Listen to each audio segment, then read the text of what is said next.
Okey, ni tadi entry kat sini. Ni dia floating sekejap. Sekarang dia dah naik. Okey, sesuai dengan signal dia dah mula bersilang di M1. So kita tengok di M15 dia bersilang ke tak. Kalau dia bersilang, maksudnya M15 ni akan valid buy lah.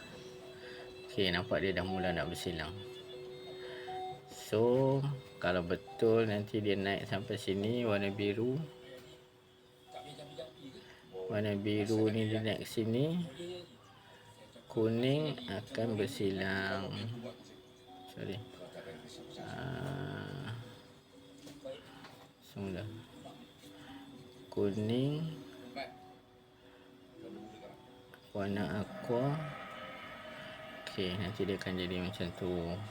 So price M15 ni dia akan jadi macam ni lah. Dia turun sekejap, kemudian dia naik semula.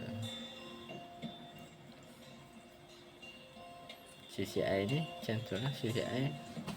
CCI dia macam biasa lah. Dia akan naik, turun dan naik semula lah.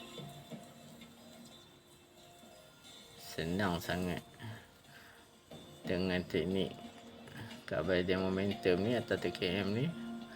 Sambil naik basikal boleh, sambil jalan boleh, sambil naik motor pun boleh entry. Sekali tengok aja dah tahu dah mana price nak pergi. Tak perlu nak marking apa-apa dah. Ni entry tadi.